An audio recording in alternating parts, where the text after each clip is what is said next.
लीजिए सुनिए प्रेमचंद की लिखी कहानी पंच परमेश्वर।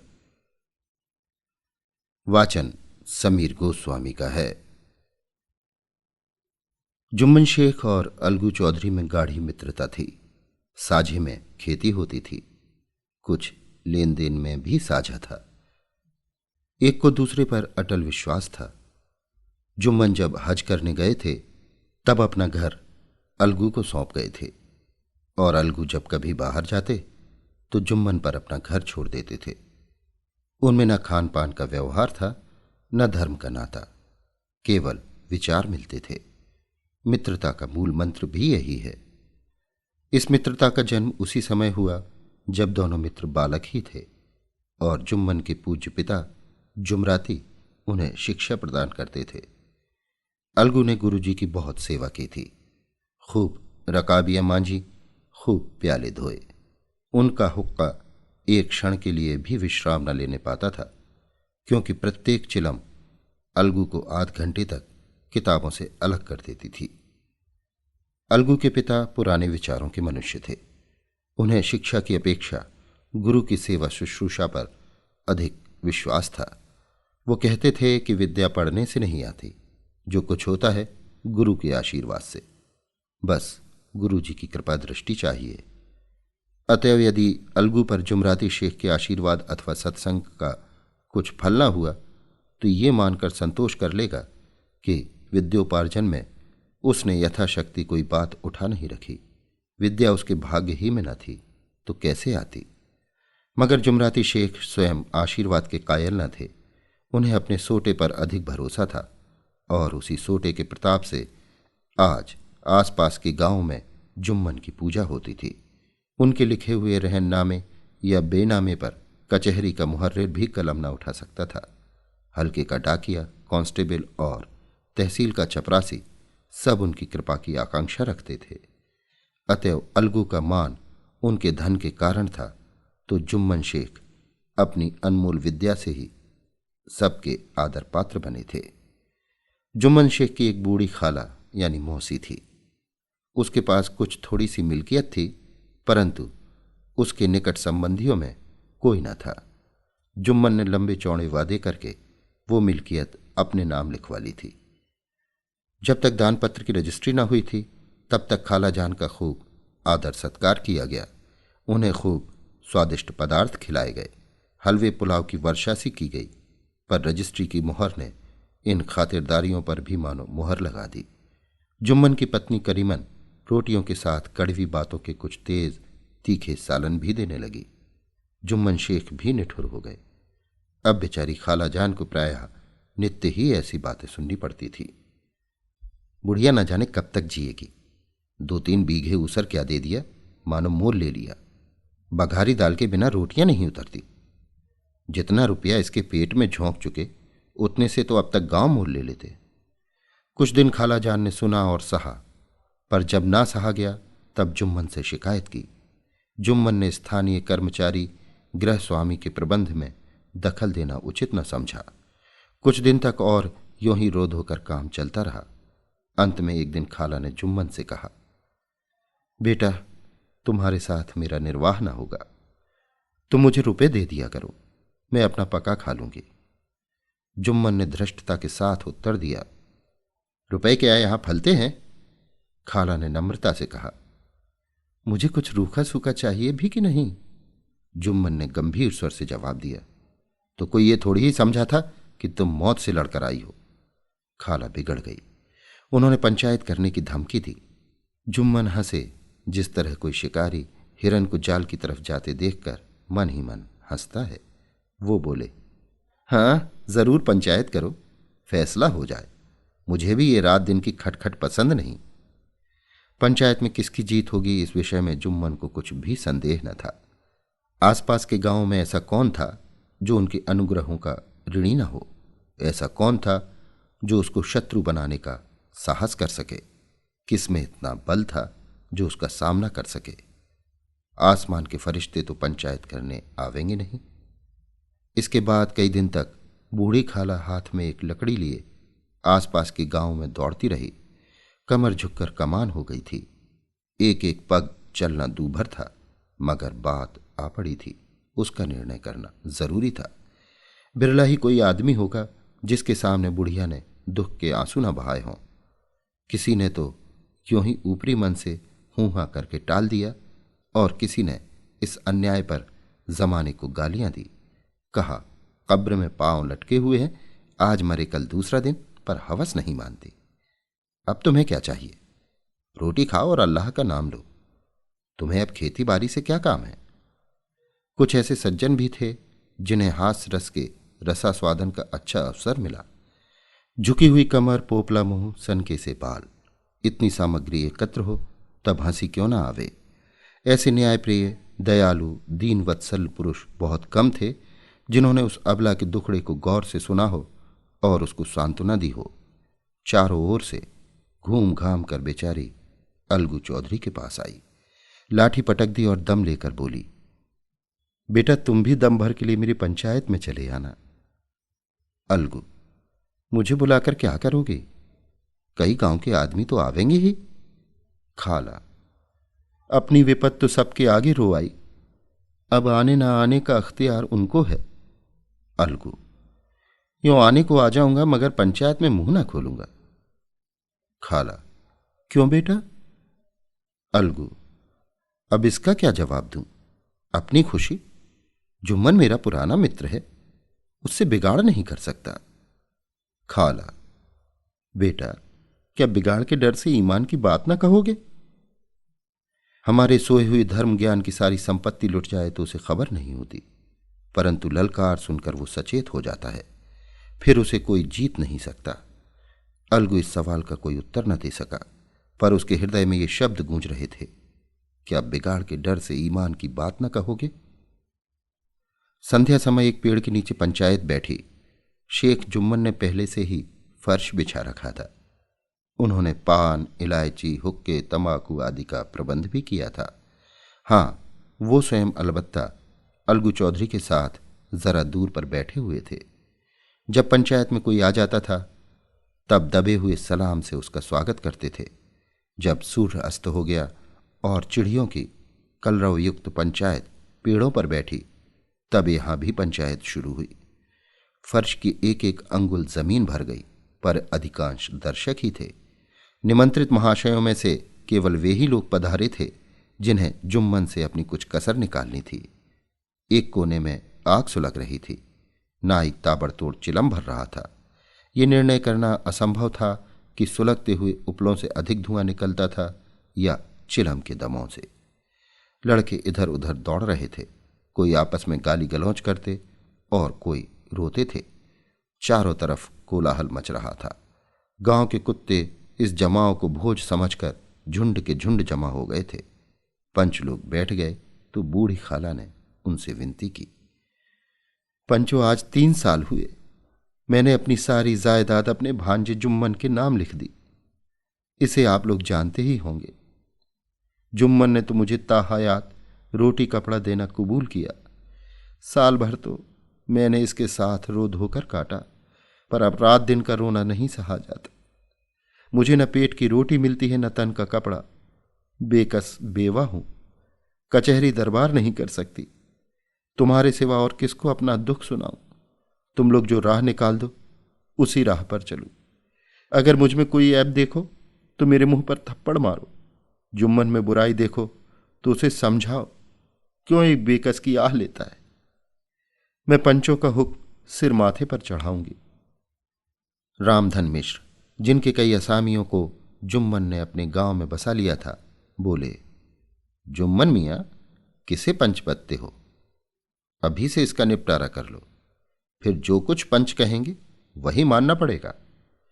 जुम्मन को इस समय सदस्यों में विशेषकर वे ही लोग दीख पड़े जिनसे किसी न किसी कारण उनका वैमनस्य था।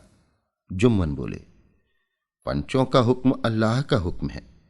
खाला जान जिसे चाहें उसे बदें, मुझे कोई उज्र नहीं। खाला ने चिल्लाकर कहा, अरे अल्लाह के बंदे, पंचों का नाम क्यों नहीं बता देता? कुछ मुझे भी तो मालूम हो। जुम्मन ने क्रोध से कहा, इस वक्त मेरा मुंह ना खुलवाओ। तुम्हारी बन पड़ी है, जिसे चाहो पंच बदो। खाला जान जुम्मन के आक्षेप को समझ गईं। वो बोली, बेटा खुदा से डरो, पंच न किसी के दोस्त होते हैं न किसी के दुश्मन। कैसी बात कहते हो? और तुम्हारा किसी पर विश्वास ना हो तो जाने दो। अलगू चौधरी को तो मानते हो? लो, मैं उन्हीं को सरपंच बदती हूं। जुम्मन शेख आनंद से फूल उठे, परंतु भावों को छिपाकर बोले, अलगू ही सही, मेरे लिए जैसे रामधन वैसे अलगू। अलगू इस झमेले में फंसना नहीं चाहते थे। वे कन्नी काटने लगे। बोले, खाला तुम तो जानती हो कि मेरी जुम्मन से गाढ़ी दोस्ती है। खाला ने गंभीर स्वर में कहा, बेटा दोस्ती के लिए कोई अपना ईमान नहीं बेचता। पंच के दिल में खुदा बसता है। पंचों के मुंह से जो बात निकलती है वो खुदा की तरफ से निकलती है। अलगू चौधरी सरपंच हुए। रामधन मिश्र और जुम्मन के दूसरे विरोधियों ने बुढ़िया को मन में बहुत कोसा। अलगू चौधरी बोले, शेख जुम्मन, हम और तुम पुराने दोस्त हैं। जब काम पड़ा तुमने हमारी मदद की है और हम भी जो कुछ पन पड़ा तुम्हारी सेवा करते हैं। मगर इस समय तुम और बूढ़ी खाला दोनों हमारी निगाह में बराबर हो। तुमको पंचों से जो कुछ अर्ज करनी हो करो। जुम्मन को पूरा विश्वास था कि अब बाजी मेरी है। अलगू ये सब दिखावे की बातें कर रहा है, अतएव शांत चित्त होकर बोले, पंचो 3 साल हुए खाला जान ने अपनी जायदाद मेरे नाम हिब्बा कर दी थी। मैंने उन्हें ताहयात खाना कपड़ा देना कबूल किया था। खुदा गवाह है, आज तक मैंने खाला जान को कोई तकलीफ नहीं दी। मैं उन्हें अपनी मां के समान समझता हूं। उनकी खिदमत करना मेरा फर्ज है। मगर औरतों में जरा अनमन रहती है, उसमें मेरा क्या बस है। खाला जान मुझसे माहवार खर्च अलग मांगती है। जायदाद जितनी है वो पंचों से छिपी नहीं। उससे इतना मुनाफा नहीं होता कि माहवार खर्च दे सकूं। इसके अलावा हिब्बा नामे में माहवार खर्च का कोई जिक्र नहीं तो मैं भूल कर भी इस झमेले में न पड़ता। बस मुझे यही कहना है। आइंदा पंचों का अख्तियार है, जो फैसला चाहे करें। अलगू चौधरी को हमेशा कचहरी से काम पड़ता था, अतः वो पूरा कानूनी आदमी था। उसने जुम्मन से जिरह शुरू की। एक एक प्रश्न जुम्मन के हृदय पर हथौड़े की चोट की तरह पड़ता था। रामधन मिश्र इन प्रश्नों पर मुग्ध हुए जाते थे। जुम्मन चकित थे कि अलगू को क्या हो गया। अभी ये अलगू मेरे साथ बैठा हुआ कैसी कैसी बातें कर रहा था। इतनी ही देर में ऐसी काया पलट हो गई कि मेरी जड़ खोदने पर तुला हुआ है। ना मालूम कब की कसर ये निकाल रहा है। क्या इतने दिनों की दोस्ती कुछ भी काम ना आवेगी? जुम्मन शेख तो इसी संकल्प विकल्प में पड़े हुए थे कि इतने में अलगू ने फैसला सुनाया। जुम्मन शेख, पंचों ने इस मामले पर विचार किया। उन्हें ये नीति संगत मालूम होता है कि खाला जान को माहवार खर्च दिया जाए। हमारा विचार है कि खाला की जायदाद से इतना मुनाफा अवश्य होता है कि माहवार खर्च दिया जा सके। बस यही हमारा फैसला है। अगर जुम्मन को खर्च देना मंजूर ना हो तो हिब्बा नामा रद्द समझा जाए। यह फैसला सुनते ही जुम्मन सन्नाटे में आ गए। जो अपना मित्र हो वो शत्रु का व्यवहार करे और गले पर छुरी फेरे। इसे समय के हेर फेर के सिवा और क्या कहें। जिस पर पूरा भरोसा था उसने समय पड़ने पर धोखा दिया। ऐसे ही अवसरों पर झूठे सच्चे मित्रों की परीक्षा की जाती है। यही कलयुग की दोस्ती है। अगर लोग ऐसे कपटी धोखेबाज न होते तो देश में आपत्तियों का प्रकोप क्यों होता। ये हैजा प्लेग आदि व्याधियां दुष्कर्मों के ही दंड हैं। मगर रामधन मिश्र और अन्य पंच अलगू चौधरी की इस नीति परायणता की प्रशंसा जी खोल कर रहे थे। वे कहते थे, इसका नाम पंचायत है। दूध का दूध और पानी का पानी कर दिया। दोस्ती दोस्ती की जगह है, किंतु धर्म का पालन करना मुख्य है। ऐसे ही सत्यवादियों के बल पर पृथ्वी ठहरी है, नहीं तो वो कब की रसातल को चली जाती। इस फैसले ने अलगू और जुम्मन की दोस्ती की जड़ हिला दी। अब वे साथ साथ बातें करते नहीं दिखाई देते। इतना पुराना मित्रता रूपी वृक्ष सत्य का एक झोंका भी न सह सका। सचमुच वो बालू की ही जमीन पर खड़ा था। उनमें अब शिष्टाचार का अधिक व्यवहार होने लगा। एक दूसरे की आवभगत ज्यादा करने लगा। वे मिलते जुलते थे, मगर उसी तरह जैसे तलवार से ढाल मिलती है। जुम्मन के चित्त में मित्र की कुटिलता आठों पहर खटका करती थी। उसे हर घड़ी यही चिंता रहती थी कि किसी तरह बदला लेने का अवसर मिले। अच्छे कामों की सिद्धि में बड़ी देर लगती है, पर बुरे कामों की सिद्धि में ये बात नहीं होती। जुम्मन को भी बदला लेने का अवसर जल्दी ही मिल गया। पिछले साल अलगू चौधरी बटेसर से बैलों की एक बहुत अच्छी गोई मोल लाए थे। बैल पछाही जाति के सुंदर बड़े बड़े सींगों वाले थे। महीनों तक आसपास के गांवों के लोग दर्शन करते थे। देवयोग से जुम्मन की पंचायत के 1 महीने बाद इस जोड़ी का एक बैल मर गया। जुम्मन ने दोस्तों से कहा, यह दगाबाजी की सजा है। इंसान सब्र भले ही कर जाए, पर खुदा नेक बद सब देखता है। अलगू को संदेह हुआ कि जुम्मन ने बैल को विष दिला दिया है। चौधराइन ने भी जुम्मन पर ही इस दुर्घटना का दोषारोपण किया। उसने कहा, जुम्मन ने कुछ कर करा दिया है। चौधराइन और करीमन में इस विषय पर एक दिन खूब ही वाद विवाद हुआ। दोनों देवियों ने शब्द बाहुल्य की नदी बहा दी। व्यंग, वक्रोक्ति, अन्योक्ति और उपमा आदि अलंकारों में बातें हुई। जुम्मन ने किसी तरह शांति स्थापित की। उन्होंने अपनी पत्नी को डांट डपट कर समझा दिया। वो उसे उस रणभूमि से हटा भी ले गए। उधर अलगू चौधरी ने समझाने बुझाने का काम अपने तर्कपूर्ण सौटे से लिया। अब अकेला बैल किस काम का। उसका जोड़ बहुत ढूंढा गया, पर ना मिला। निदान ये सलाह ठहरी कि इसे बेच डालना चाहिए। गांव में एक समझू साहू थे। वो इक्का गाड़ी हाँकते थे।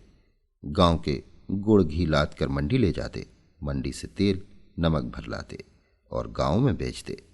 इस बैल पर उनका मन लहराया। उन्होंने सोचा कि बैल हाथ लगे तो दिन भर में बेखटके 3 खेप हों। आजकल तो एक ही खेप में लाले पड़े रहते हैं। बैल देखा, गाड़ी में दौड़ाया, बाल भौरी की पहचान कराई, मोल तोल किया और उसे लाकर द्वार पर बांध ही दिया। 1 महीने में दाम चुकाने का वादा ठहरा।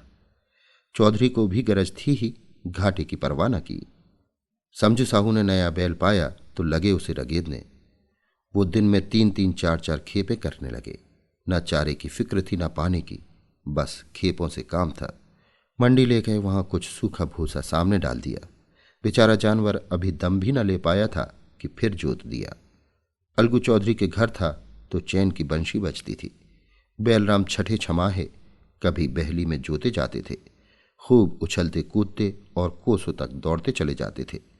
वहां बैलराम का रातिब था। साफ पानी, दली हुई अरहर की दाल और भूसे के साथ खली, और यही नहीं, कभी कभी घी का स्वाद भी चखने को मिल जाता था। शाम सवेरे एक आदमी खरहरे करता, पहुंचता और सहलाता था। कहाँ वो सुख चैन, कहाँ ये 8 पहर की खपत। महीने भर ही में वो पिस सा गया। इक्के का जुआ देखते ही उसका लहू सूख जाता था। एक एक पग चलना दूभर था। हड्डियां निकल आई थी, पर था वो पानीदार। मार की बर्दाश्त न थी। एक दिन चौथी खेप में साहू जी ने दूना बोझ लादा। दिन भर का थका जानवर पैर न उठते थे, पर साहू जी कोड़े फटकारने लगे। बस फिर क्या था, बैल कलेजा तोड़कर चला। कुछ दूर दौड़ा और चाहा कि जरा दम ले लूं, पर साहू जी को जल्दी पहुंचने की फिक्र थी। अतः उन्होंने कई कोड़े बड़ी निर्दयता से फटकारे। बैल ने एक बार फिर जोर लगाया, पर अब की बार शक्ति ने जवाब दे दिया। वो धरती पर गिर पड़ा और ऐसा गिरा कि फिर ना उठा। साहू जी ने बहुत पीटा, टांग पकड़कर खींचा, नथनों में लकड़ी ठूंस दी, पर कहीं मृतक भी उठ सकता है। तब साहू जी को कुछ शक हुआ। उन्होंने बैल को गौर से देखा, खोलकर अलग किया और सोचने लगे कि गाड़ी कैसे घर पहुंचे। बहुत चीखे चिल्लाए, पर देहात का रास्ता बच्चों की आंख की तरह सांझ होते ही बंद हो जाता है। कोई नजर न आया। आसपास कोई गांव भी न था। मारे क्रोध के उन्होंने मरे हुए बैल पर और दुर्रे लगाए और कोसने लगे, अभागे तुझे मरना ही था तो घर पहुंचकर मरता। ससुरा बीच रास्ते ही में मर गया, अब गाड़ी कौन खींचे। इस तरह साहू जी खूब जले भुने। कई बोरे गुड़ और कई पीपे घी उन्होंने बेचे थे। 200-250 रुपये कमर में बंधे थे। इसके सिवा गाड़ी पर कई बोरे नमक के थे। अतएव छोड़कर जा भी न सकते थे। लाचार बेचारे गाड़ी पर ही लेट गए। वहीं रत जगह करने की ठान ली। चिलम पी, गाया, फिर हुक्का पिया। इस तरह साहू जी आधी रात तक नींद को बहलाते रहे। अपनी जान में तो वो जागते ही रहे, पर पौ फटते ही जो नींद टूटी और कमर पर हाथ रखा तो थैली गायब। घबरा कर इधर उधर देखा तो कोई कनस्तर तेल भी न दारत। अफसोस में बेचारे ने सिर पीट लिया और पछाड़ खाने लगा। प्रातःकाल रोते बिलखते घर पहुंचे। सहुआइन ने जब ये बुरी सुनावनी सुनी तब पहले तो रोई, फिर अलगू चौधरी को गालियां देने लगी। निगोड़े ने ऐसा कुलच्छनी बैल दिया कि जन्म भर की कमाई लुट गई। इस घटना को हुए कई महीने बीत गए। अलगू जब अपने बैल के दाम मांगते तब साहू और सहुआइन दोनों ही झल्लाए हुए कुत्ते की तरह चढ़ बैठते और अंड बंड बकने लगते। वाह, यहां तो सारे जन्म की कमाई लुट गई, सत्यानाश हो गया, इन्हें दामों की पड़ी है। मुर्दा बैल दिया था, उस पर दाम मांगने चले हैं। आंखों में धूल झोंक दी, सत्यानाशी बैल गले बांध दिया, हमें निरा पोंगा ही समझ लिया है। हम भी बनिए के बच्चे हैं, ऐसे बुद्धू कहीं और होंगे। पहले जाकर किसी गड्ढे में मुंह धोआओ, तब दाम लेना।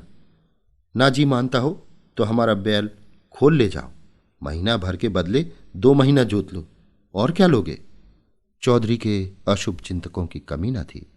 ऐसे अवसरों पर वे भी एकत्र हो जाते और साहू जी के बर्राने की पुष्टि करते, परंतु 150 रुपये से इस तरह हाथ धो लेना आसान न था। एक बार वो भी गर्म पड़े। साहू जी बिगड़कर लाठी ढूंढने घर में चले गए। अब सहुआइन ने मैदान लिया। प्रश्नोत्तर होते होते हाथापाई की नौबत आ पहुंची। सहुआइन ने घर में घुसकर किवाड़ बंद कर लिए। शोरगुल सुनकर गांव के भले मानस जमा हो गए। उन्होंने दोनों को समझाया, साहू जी को दिलासा देकर घर से निकाला। वो परामर्श देने लगे कि इस तरह काम न चलेगा, पंचायत कर लो, जो कुछ तय हो जाए उसे स्वीकार कर लो। साहू जी राजी हो गए। अलगू ने भी हामी भर ली। पंचायत की तैयारियां होने लगीं। दोनों पक्षों ने अपने अपने दल बनाने शुरू किए। इसके बाद तीसरे दिन उसी वृक्ष के नीचे पंचायत बैठी। वही संध्या का समय था। खेतों में कौवे पंचायत कर रहे थे। विवादग्रस्त विषय था ये कि मटर की फलियों पर उनका कोई स्वत्व है या नहीं, और जब तक ये प्रश्न हल न हो जाए तब तक वे रखवाले की पुकार पर अपनी अप्रसन्नता प्रकट करना आवश्यक समझते थे। पेड़ की डालियों पर बैठी शुक मंडली में ये प्रश्न छिड़ा हुआ था कि मनुष्यों को उन्हें बेमुरव्वत करने का क्या अधिकार है, जब उन्हें स्वयं अपने मित्रों से दगा करने में भी संकोच नहीं होता। पंचायत बैठ गई तो रामधन मिश्र ने कहा, अब देरी क्या है, पंचों का चुनाव हो जाना चाहिए। बोलो चौधरी, किस किस को पंच बदते हो। अलगू ने दीन भाव से कहा, समझू साहू ही चुन ले। समझू खड़े हुए और कड़क कर बोले, मेरी ओर से जुम्मन शेख। जुम्मन का नाम सुनते ही अलगू चौधरी का कलेजा धक धक करने लगा, मानो किसी ने अचानक थप्पड़ मार दिया हो। रामधन अलगू के मित्र थे, वो बात को ताड़ गए। पूछा, क्यों चौधरी, तुम्हें कोई उज्र तो नहीं। चौधरी ने निराश होकर कहा, नहीं, मुझे क्या उज्र होगा। अपने उत्तरदायित्व का ज्ञान बहुधा हमारे संकुचित व्यवहारों का सुधारक होता है। जब हम राह भूलकर भटकने लगते हैं तब यही ज्ञान हमारा विश्वसनीय पथ प्रदर्शक बन जाता है। पत्र संपादक अपनी शांति कुटी में बैठा हुआ कितनी धृष्टता और स्वतंत्रता के साथ अपनी प्रबल लेखनी से मंत्रिमंडल पर आक्रमण करता है, परंतु ऐसे अवसर आते हैं जब वो स्वयं मंत्रिमंडल में सम्मिलित होता है। मंडल के भवन में पग धरते ही उसकी लेखनी कितनी मर्मज्ञ, कितनी विचारशील, कितनी न्यायपरायण हो जाती है। इसका कारण उत्तरदायित्व का ज्ञान है। नवयुवक युवावस्था में कितना उद्दंड रहता है। माता पिता उसकी ओर से कितने चिंतित रहते हैं। वे उसे कुल कलंक समझते हैं, परंतु थोड़े ही समय में परिवार का बोझ सिर पर पड़ते ही वो अव्यवस्थित चित्त उन्मत्त युवक कितना धैर्यशील, कैसा शांत चित्त हो जाता है। ये भी उत्तरदायित्व के ज्ञान का फल है। जुम्मन शेख के मन में भी सरपंच का उच्च स्थान ग्रहण करते ही अपनी जिम्मेदारी का भाव पैदा हुआ। उसने सोचा, मैं इस वक्त न्याय और धर्म के सर्वोच्च आसन पर बैठा हूं। मेरे मुंह से इस समय जो कुछ निकलेगा वो देववाणी के सदृश्य है, और देववाणी में मेरे मनोविकारों का कदापि समावेश न होना चाहिए। मुझे सत्य से जौ भर भी टलना उचित नहीं। पंचों ने दोनों पक्षों से सवाल जवाब करने शुरू किए। बहुत देर तक दोनों दल अपने अपने पक्ष का समर्थन करते रहे। इस विषय में तो सब सहमत थे कि समझू को बैल का मूल्य देना चाहिए, परंतु दो महाशय इस कारण रियासत करना चाहते थे कि बैल के मर जाने से समझू को हानि हुई। इसके प्रतिकूल दो सभ्य मूल के अतिरिक्त समझू को दंड भी देना चाहते थे, जिससे फिर किसी को पशुओं के साथ ऐसी निर्दयता करने का साहस न हो। अंत में जुम्मन ने फैसला सुनाया। अलगू चौधरी और समझू साहू, पंचों ने तुम्हारे मामले पर अच्छी तरह विचार किया। समझू को उचित है कि बैल का पूरा दाम दे। जिस वक्त उन्होंने बैल लिया उसे कोई बीमारी न थी। अगर उसी समय दाम दे दिए जाते तो आज समझू से फिर लेने का आग्रह न करते। बैल की मृत्यु केवल इस कारण हुई कि उससे बड़ा कठिन परिश्रम लिया गया और उसके दाने चारे का कोई अच्छा प्रबंध न किया गया। रामधन मिश्र बोले, समझू ने बैल को जानबूझकर मारा है, अतः उससे दंड लेना चाहिए। चुम्बन बोले, ये दूसरा सवाल है, हमको इससे कोई मतलब नहीं। झगड़ू साहू ने कहा, समझू के साथ कुछ रियायत होनी चाहिए।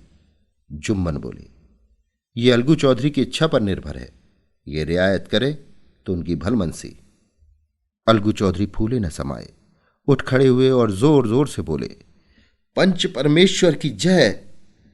इसके साथ ही चारों ओर से प्रतिध्वनि हुई, पंच परमेश्वर की जय। प्रत्येक मनुष्य जुम्मन की नीति को सराहता था। इसे कहते हैं न्याय। ये मनुष्य का काम नहीं, पंच में परमेश्वर वास करते हैं, ये उन्हीं की महिमा है। पंच के सामने खोटे को कौन खरा कह सकता है। थोड़ी देर बाद जुम्मन अलगू के पास आए और उनके गले लिपट कर बोले, भैया, जब से तुमने मेरी पंचायत की तब से मैं तुम्हारा प्राण घातक शत्रु बन गया था, पर आज मुझे ज्ञात हुआ कि पंच के पद पर बैठकर ना कोई किसी का दोस्त होता है न दुश्मन। न्याय के सिवा उसे और कुछ नहीं सूझता। आज मुझे विश्वास हो गया है कि पंच की जबान से खुदा बोलता है। अलगू रोने लगे। इस पानी से दोनों दिलों का मैल धुल गया। मित्रता की मुरझाई हुई लता फिर हरी हो गई। अभी आप सुन रहे थे प्रेमचंद की लिखी कहानी पंच परमेश्वर। वाचन समीर गोस्वामी का था।